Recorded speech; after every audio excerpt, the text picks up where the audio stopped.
I thought that wanted my best interest at heart. And they all confirmed that, well, if you fail, doesn't mean you have to be there. You have to bring yourself back up. You have to rise up. You have to move forward. And I also began to understand that everybody has their own pathway. Everybody has their pathway. You can't expect that. You can't compare yourself with other people. You have to compare yourself with yourself, the better you. As in, God made you to be you. Okay, God has deposited so much in you. You have to compare yourself with the you that God planned for you to be, instead of trying to compare yourself with other people, because everybody has their own path. You don't know what they are going through at that particular time. There was also this analogy that helped me out very much. Everybody is in their own circle. You know, they are all moving at a particular time. If you compare yourself with the cycle of someone else, okay, they have gone through and come this far. You are comparing yourself with the current state in which they are. You don't know what they've been through. And so you begin to push yourself down, forgetting that you have your own cycle to go through, you know. And the fact that comparative with someone else, you look lower does not necessarily mean that you are lower than that person. We were all born at different times. And once you were born, God has a way of taking you to where he wants you to be. So I began to accept that, okay, I have to do this. I have to do this. I cannot compare myself to other people. I need to be okay with who I am. I need to be okay with where I am and where I'm going. And I'm responsible for the decisions I make. So I started getting better. I started opening up the more. I started making more friends. In the beginning, I was not very outspoken. I used to be quite shy. I used to be quite secretive. I used to be, you know, sort of clamped in my own shell, because that's how I used to be back at home. I would just be studying, you know, it's either I go to church, go to school. But now I began to open up. Began to make friends. And that helped boost my confidence, because I realized that the more you opened up to people, the more they opened up to you. And the more you made friends, and the more people began to accept you for who you were. Okay, not that I needed to please people any longer. I began to accept myself, and then I began to accept other people for who they were. I didn't expect too much from people. So then I moved on to the fourth year. The fourth year was quite challenging, because now I had to be speaking Sözlü. Oh my, I had to speak Turkish to my Turkish lecturer. It was interesting. I had to speak Turkish to my Turkish lecturers. By then, thank God, I had gained a little bit more command over the language. And once in a while, I'll get this panic of, will I be able to speak? Will I be able to explain myself? You know, will I be able to express myself in Turkish? What if the lecturer asks me a question and I don't know? So we studied. I think the first exam I took was pediatrics, and we had different lecturers, and pediatrics is quite demanding. But thank God for past questions. Thank God for lecture notes. Thank God for people who made notes in class, because when I did not understand or did not hear exactly what the lecturer was saying in class, I would pick somebody else's notes and write them, and then, you know, be able to understand. And there were people who, thank God for, I think Turkey is really good at this. People who make notes, keep them down so that you can go pick up the same notes, because it's basically the same material. You know, all you need to do is to get a personal take of it, so that you can do it in your own studies. But then those who have written simplified notes, you know, you can learn from them. And thank God I passed the first Sözlü exam. We kept going. From there onwards, I did not have any failure, thank God. I did not have any repetition. And I kept going by the grace of God. I kept going. And then we got to the... God has been good, Paulette. God has been good. We got to the final year. It's like, is it me that is getting to graduate? My God, is it me? We started internship. I would be in some of the polyclinics. Sometimes they'll leave the whole polyclinic to me. You come and then you see this Yabanji sitting down. You see this Yabanji sitting down at the polyclinic. Gets treated by you. Say again. Do you have any experience of any patient who refused to get treated or treated by I don't recollect. I don't particularly recollect that a Turkish person would refuse treatment from me. I think in that regard, I was quite blessed. Because I used to hear many people say that, not many people, but some foreigners used to say that, yes, many foreigners would say that, the Turkish would say that, hi, Dr. Agitricham, so on and so forth. But I think God granted me some form of favor. So patients would actually rather want to come to me, I don't know what it was, but I'm really grateful to God, because I don't think I would have been able to take that depression again, because having to see that, they don't want to come to me because it's me, probably would have even pushed me down further. Probably I didn't have the strength to go through that, so God did not allow me to go through that. But I had a good time in my internship.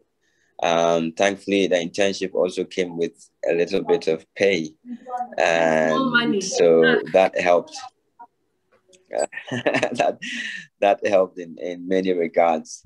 So after internship, we were making arrangements to get graduated, and I found myself being among a group of Turkish people who were agitating for a better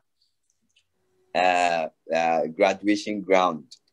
Imagine this Ghanaian young guy. Are you serious? Okay, so you got now, my God, now going around with Turkish people, going to lectures, going to other people, people who were outside. So we would go to maybe an MP or this Millet Bekili's place. We'll ask, can he help us get this place? Can we get funds to do this? We'll go to this place. And I asked, is it me? Is it the guy who was so timid in the beginning that is now going around with Turkish people, not speaking English, speaking Turkish? Okay. And understanding, making deals, speaking, communicating in Turkish, and trying to get things done. I'm so grateful for the journey God took me through. And we graduated, thank God. And I had to now decide if you're going back or you're staying. Am I going back home? Am I staying in Turkey? That was it. That was a tough decision to make. Finally, How did you end up making the decision to go back? Well, it turns out that I hadn't been home for a while. Okay. I wanted to I think it had been about 3 years. Oh wow! Since the last time I came to Turkey, since the last time I visited home, it had been about 3 years, if not more. So I decided I needed to come home at least. Plus, I went to Turkey on a scholarship, on a government scholarship, and at the time we were leaving, we had to sign a bond that stated that as soon as you're done, you're going to get back, you're going to come home and give service to the nation. Yeah. And I took that very seriously. Doing your specialization, like, do they interfere with that? Okay, so I that was the research that I needed to make. I needed to make calls and ask if I could stay, do my specialization, and then later come home or come home immediately. But as I understood, it's basically I once I was done with the scholarship which the country had provided, which was for me to finish my medical school education, then I had to come back home. So I took that literally. And decided that if I have signed a bond to come home after my scholarship, then I should come home. And many people didn't think that it was the best decision to take. Yeah. Because they were like, why would you want to go back home? I mean, that's and go one and struggle. thing that I think I beg to there are so many considerations you have to make, but at the end of the day, east or west, home is best. You know, you can choose to practice in Turkey or to practice anywhere else, but nowhere else feels like home. Nowhere else will ever feel like home. That is true. Plus, there were other reasons. If I wanted to stay in Turkey, then that means that I was going to have to accept to be paid a half of what the Turkish person would be paid to do the same job. Is it even half? Or even more? It's less than half. Anyway. Less than 2,000. So I decided that I would. Yeah. Less than 2,000. It's 1,980 tele. Wow. Yes. And so in addition to, there is a lawyer who filed a case to present this to the court and to ask them to weigh their options and see if they can increase this, because it doesn't make sense to study for this long and then you're paid below the asgari ücret. Asgari ücret, yeah. And so it's 1,980, but then with the nobet, like if you stay longer in the hospital, it increases. But then I was also reading that you cannot be paid more than 5 nobets. Wow. So after 5 nobets, you're working for free. Yes. So, I mean, tough choice. Yeah. So I actually decided that maybe I want to come back after I come and then take my Ghana exam. I finally decided I wanted to stay because so initially you went like you're just going and coming back, yeah? Sorry. Yeah. Initially I went thinking I'm just going and coming back, but then I came home and I decided it's all right, I'm going to stay. Plus other doctors had spoken and said that, well, it's good that I stay and get experience in Ghana, get a license in Ghana. And then after that, if I wanted to go back anywhere, then I could go, because then that means that my country accepts me as a practitioner, as a physician. And so if I leave and go anywhere, I still have that grounding that in my country, I'm a physician and I can always come back. How is it like being a doctor in Ghana? How is it like being a doctor? How does it feel? It's rewarding. Yeah. It's stressful. And it's worth it. It's worth it's worth going through all the years and struggle of being in medical school. It's worth being able to take the decision between life and death for a patient. It's worth being able to perform a procedure and help someone. Do you feel like your education here was enough? Like, do you feel like you practicing, is it enough when you get into surgery, for example? There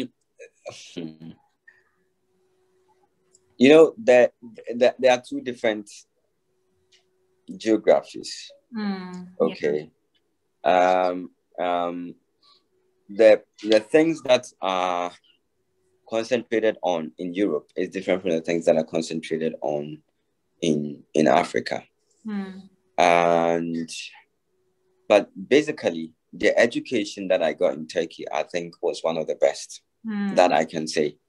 Good. Coming back home, I had to pick up one or two things because in Africa, unfortunately, we still deal with conditions that arise from poor hygiene. We still deal with conditions that arise from,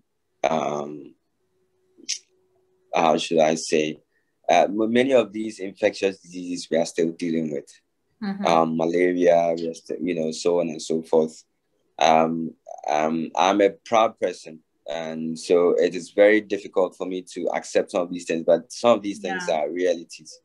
I remember cringing sometimes when we would be in our microbiology classes, and then they'll begin to talk about Africa and all these diseases. I was like, oh my God.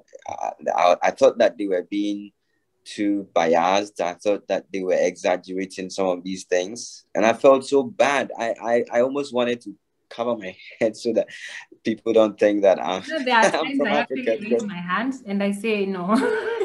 I'm like, no, you're lying. I know, right? I used to feel so offended sometimes, but unfortunately, although that is not the full picture, sometimes they tend to exaggerate things. Although that is not a full picture, in certain parts of Africa, it's worse. But in other parts of Africa, it's not bad. And Africa as a whole is developing. We are getting past some of these things, although it is still a challenge. So we still struggle from malaria. We're still struggling from, all these infectious diseases that come up as a result of poor hygiene, improper planning, and so on and so forth. You understand? Yeah. So when you're coming down to Africa to practice as a medical practitioner, you need to update your understanding of the endemic situation, the endemic conditions, and what you need to treat them. Because in Turkey, you are dealing with Behçet hastalığı, you are dealing with Fabry's, you are dealing with familiar Mediterranean disease, FMF, all these things. And now that is where your mind is. But when you come back to Ghana, you come back to Nigeria, you need to be thinking about malaria. You need to be thinking about what do you call it? Typhoid fever, all these things, you understand? Even TB. So now that I was talking to my mom and she was like, you need to go and check your anticore antigens for TB. And I'm like, they don't do that here. It's I know, right? TB, all these things. So you need to really update your mind on some of these things. Else you come and it'll be a challenge for you. So now that would be the basic difference. But I think that basic education, from the anatomy to the physiology to handling of clinical situations, I don't think I have been dealt a mishand or something of the sort. I think that I've had a very good education, and I'm grateful to God for that. Turkey is one of the best places that anybody could gain an education, medical education. That I can say that confidently. Yes, confidently and emphatically. Yeah. So that has been the reality here. Working in Ghana has been interesting. Thankfully, we don't. People look up to doctors here. The unfortunate situation of doctors being manhandled and hurt in Turkey is too sad. It's too sad, and it's something that needs to be worked upon so that doesn't happen. In Ghana, thankfully, we don't have that. You don't. There's still that core respect. There's still that core respect for doctors, and you would scarcely hear. There are still isolated events, but you would scarcely hear that a doctor was harassed. Okay, it happens. I'm not saying it doesn't happen. It happens, but compared to other places like where we came from, like Turkey, I think that it's better. It's relatively better. Yeah. What about your future plans? Let's finish off with your future plans. What do you have planned for the future? And please don't tell me God is in charge. Yes, God is in charge, but because I know that's where you're going. But how do you know? I know. Off your head. Well, what are you working on? What are you and God working on? You know? Okay. I'm going to piss you off. I'm going to say God is in charge, Please, but I'm going to go further. I'm going to okay, kidding. Let me ask you. Do you still want to? I'm just kidding. Oh, you're answering? Oh. I was just kidding. Don't worry. Okay. So I believe that we don't have to stay at one place. I believe that you always have to add more value to yourself. And the trend in which the world is going on right now, you could be doing very good work, but then you could be relegated to the background. And so you need to add more value to yourself. So I am thinking of specializing. I'm thinking of adding more value to myself. I'm interested in surgery. So I'm thinking of specializing. But, I have to finish with the first 2 years of housemanship. We call that housemanship here in Ghana. That is the first year where you are still under training, but you're practicing. Okay, so you're getting the basic information, you're getting basic training, and after that you can be anywhere on your own. Nobody cares. Okay, but then after that you get your license. You are registered in the country. You are a permanent practitioner. Then I can now think about specializing, going outside the country to specialize in the field that I choose. Which surgery are you interested in? I'm still thinking about it. I was considering neurosurgery, and that was the very first that I was considering. But now I'm beginning to think more about general surgery, because I think that I can add more value. I can make more impact with general surgery than I could with neurosurgery, and my thoughts keep evolving. I'm yet to do my general surgery rotation, so maybe as time goes on, things will change. And that's one of the reasons of doing this 2 years here. It gives me an idea of where I really want to work and how best I can make an impact. And I think that is what we should also be thinking about, not just about being a doctor, but about making an impact on the lives of people and in the society at large. So yeah, I'm thinking about surgery. I'm thinking about specializing. As to the when, I'm not too sure. As to the when, I'm not too sure. But I know that it'll be after the first 2 years, and I'm almost done with the first year, so I'll be moving to the second year in the next 2 or 3 months. And then after that, I'll think about where to do my specialty, what field of surgery to specialize in. And then moving forward, after specialty, I come back to Ghana because I think that ultimately I have to give back to my. That's what I was going to ask you. Yeah. Okay. I have to give back. Sure. Okay. Go ahead. Yeah, you have to give back. I think we are in the same thoughts train. Just keep talking. Yeah, because the out there, the world out there, they are ahead. They have a lot. Infrastructure wise, they are okay. Medical personnel wise, they are okay. Africa is still climbing, and I think that every person should have that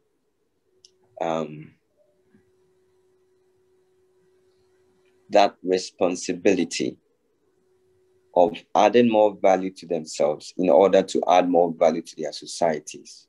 That's something I actually heard from Trevor Noah, and he was saying the thing about being African is we are born with that responsibility to come back and play your role because we are still building. So that's something that is mostly African, because we all play a part in building our infrastructure and building us into a better Africa. So I understand what you're saying. What about, okay, This, and I've said this is the last so many times, and this is the last one. Do you feel like God is using you, and how would you want God to use you past here, like going forward?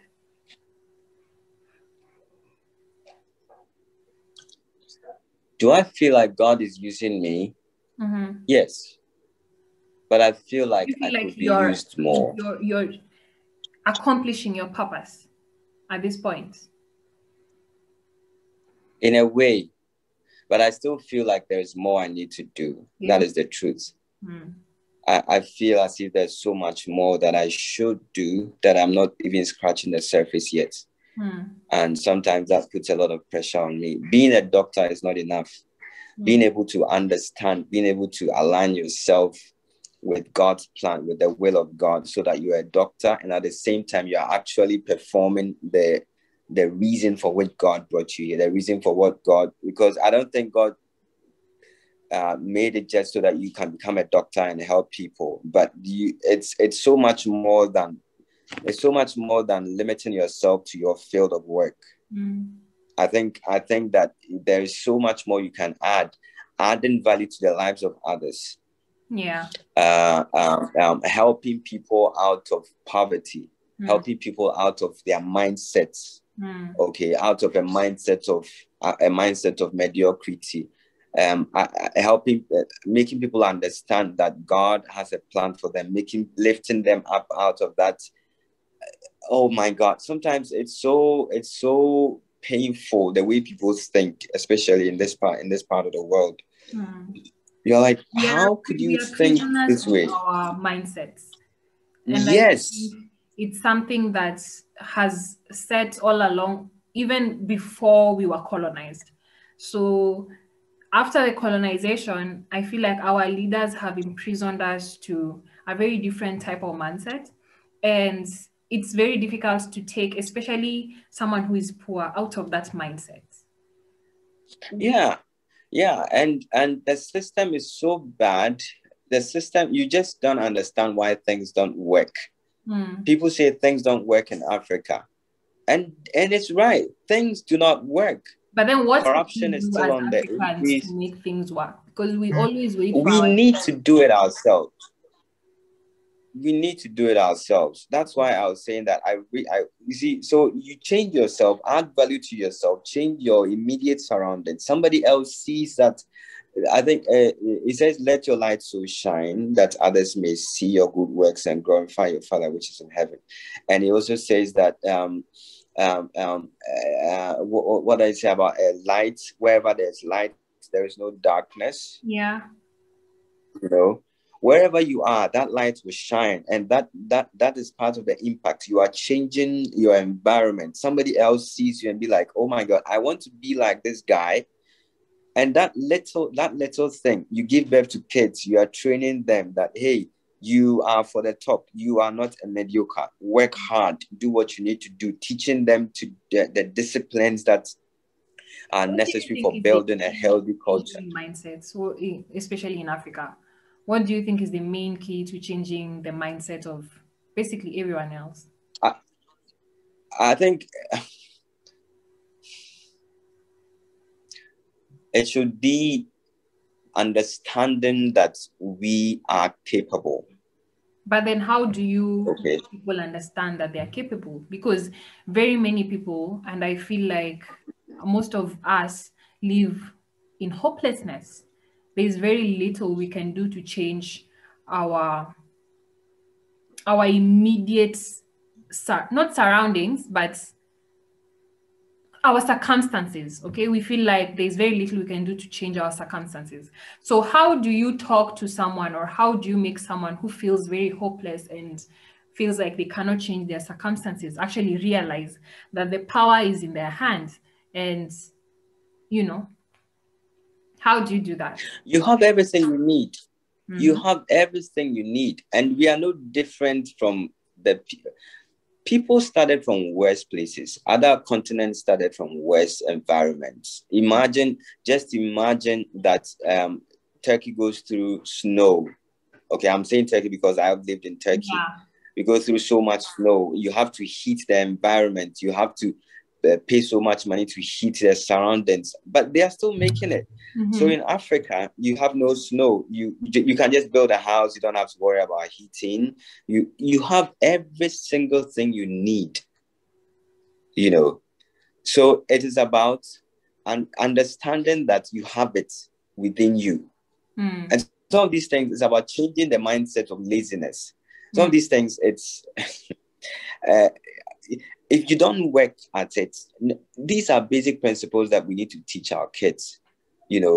A slothful man will always want things. The Bible says that the diligent maketh rich. Okay. So we teach children, we teach young people that work hard.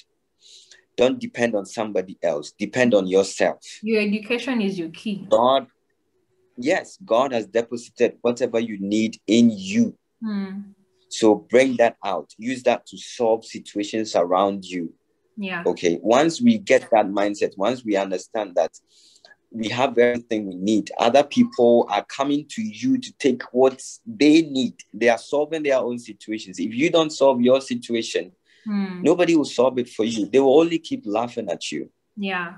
And I think that is the mindset. We should have this mindset of patriotism, of belongingness, of self-worth. That's also very important. Understanding that we are worthy, understanding that we are capable of taking care of the things that belong to us. And teaching that to our kids. Teach your kids that Ghana, Kenya, Nigeria is yours. You have to work at it. Don't wait for somebody to come and work at it for you.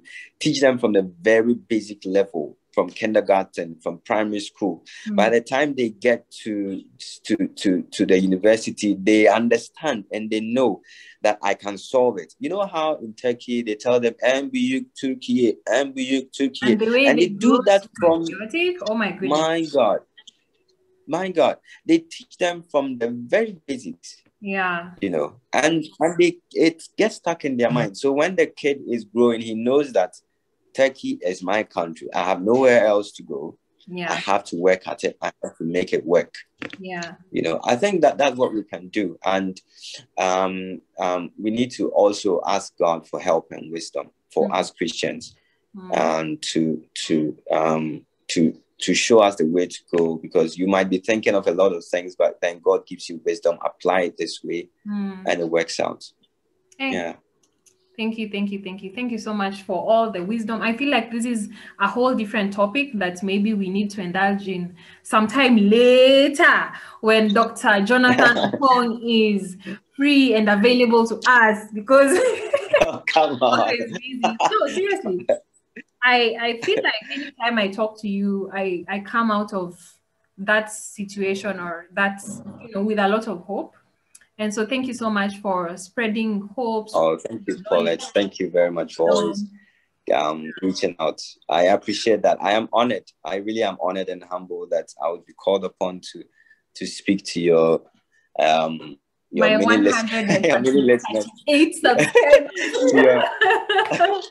Your many listeners. And it is, I feel, I thank God, that our paths met. Okay, we're able to encourage each other. God has brought us so far, and I know that He's going to take us further. For you, Paulette, I also know that God is going to open your eyes to see the things you've never seen before. Amen.